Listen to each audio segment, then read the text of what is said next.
Engel. Bienvenue dans Dinguerie Room. Cet été, pas de nouvel épisode, mais en attendant de se retrouver à la rentrée, retour sur quelques moments forts partagés avec des passionnés qui nous ont régalés cette année.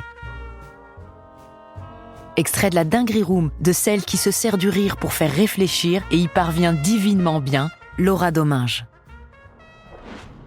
En fait, dans une pièce de théâtre, tout est maîtrisé, tout est calculé. Justement, il y a un costume, c'est le même tous les jours. Là, non. Là, c'est nous. Donc, on est là avec notre énergie du jour. Comme je te disais tout à l'heure, hier, je suis arrivée sur scène, j'avais pas parlé de la journée, j'étais en galère. C'est fou, ça m'est arrivé, ça. Tu t'es à la maison, t'as fait ton ménage, t'as vu personne et tu sais que t'as ta soirée au club, au comédie, n'importe quel comédie club et tu n'as pas parlé. T'as pas parlé de la journée. Ouf. Tu vas devoir faire des blagues. Wow, c'est trop bizarre. Trop bizarre. Et moi, en plus, j'étais vraiment, tu sais, les journées écriture. Donc, t'es vraiment en ermite, quoi. Genre, vraiment, moi, en tout cas, perso, je suis en jog toute la journée. Je mange pas. Je suis à donf sur mon truc. Et à un moment donné, tu fais, il est 16h. Bah, il faut manger, il faut se laver, il faut s'habiller, il faut se préparer. Tu vas au Comedy Club. Là, il y a plein de gens. Tu fais, trop de lumière, trop de bruit. Bonjour. Alors, c'est moi qui vais vous faire rire. Ah, bah oui, ça va bien. La chance. Franchement, c'est fou, hein, ce qu'on vit, en vrai. On vit, métier trop chelou. Ouais, c'est très chelou. Très chelou. Et donc, toi, t'as aussi eu ces trucs-là, genre d'angoisse, vraiment d'angoisse, quoi, de caner, quoi. Ouais, vraiment. Bah, oui. Ah ouais, je les ai eus. Et je les ai toujours par période. Il y a des périodes où je suis la reine du monde. Je sais pas pourquoi, je sens que tout va bien et tout. Et des périodes où ça revient, où je peux canner, quoi. Vraiment canner. Ouais, c'est ouf, hein. Et ça peut me tuer une semaine entière et tout. Ouais. C'est Après, vraiment... je le montre pas aux gens. Je fais en sorte, tu vois, mais à l'intérieur, ça va moi, pas je bien. pense c'est bien de le montrer parce que on fait tout ça, en fait. On vit tout ça, c'est insupportable. Et moi, je me souviens, quand j'ai commencé, je me disais, mais c'est quoi ces gens si détentes? C'est quoi ce milieu de gens détentes? Oh, je sais pas ce que je vais jouer. Tu fais combien, toi? 5 minutes? Moi, je vais faire 10. Tu fais, mais quoi? Mais attendez. Fais semblant. Non, mais c'est dingue. C'est bien que tu dis ça. De quoi? Que tu révèles ce truc de genre on est détente. Ouais, moi j'étais hallucinée. Je suis la championne de ça, hein, vraiment. C'était ouf. Et moi j'avais envie de crever. J'étais là, mais c'est horrible. Mais moi je suis pas faite pour ça. Mais moi mon cœur il va lâcher. J'avais envie de mourir. Et les gens ils étaient trop détentes et tout. Et je me souviens, je disais ça à mes potes. Je disais, mais vous vous rendez pas compte, c'est un milieu où j'ai l'impression les gens ils ont pas le trac, ils s'en foutent, ils y vont détente. Et ils me disaient, mais t'en sais rien de ce qu'ils vivent au fond. Je dis, non, vous les avez pas vus. Je vous assure, c'est des ouf et tout. Et en fait, après, tu connais mieux les gens et puis tu t'apprends qu'eux aussi, ils ont envie de canner. Mais on se le dit pas. On se le dit pas par respect de l'autre, de pas le faire encore plus paniquer. Peut-être qu'il n'y ait pas une panique générale, tu vois, chacun... Peut-être c'est du respect. Mais alors, c'est marrant quand tu démarres. Moi, quand j'ai démarré, j'interprétais ça plus comme de l'arrogance, plus que du respect. Je trouve que c'est pas cool parce que ça te complexe encore plus de vivre ça, alors qu'en vrai... Moi, je dis, c'est comme quand on dit aux enfants que la vie est belle, tu vois, faut arrêter. Oh merde. Non, mais dans le sens où...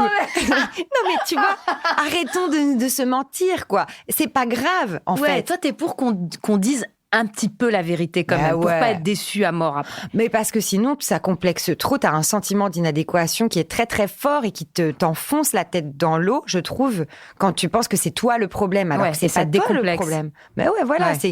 Et je pense que ça serait plus léger. Je pense que ça serait moins une affaire d'État si on se disait tous qu'on a tous envie de canner, mais qu'on va parler d'autre chose, tu vois? Je suis d'accord. Voilà. Mais déjà, on l'a dit un peu là. Voilà, là, tu vois, et je sais que les collègues écoutent beaucoup Dinguerie Room, donc voilà, au moins, on lance une piste. Ouais, c'est vrai. On va peut-être se voir dans les...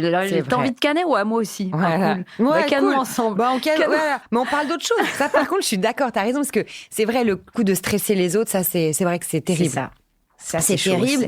Et qu'en plus, les gens sont pas là aussi pour toi, pour te rassurer, machin. Ils ont aussi leur truc à dealer, tu vois. Et ça, c'est super important d'être dans le respect de ça. Ça, c'est clair. Mais juste un petit, ça va mal toi aussi? Ok, cool. Allez, on y va. Allez, go.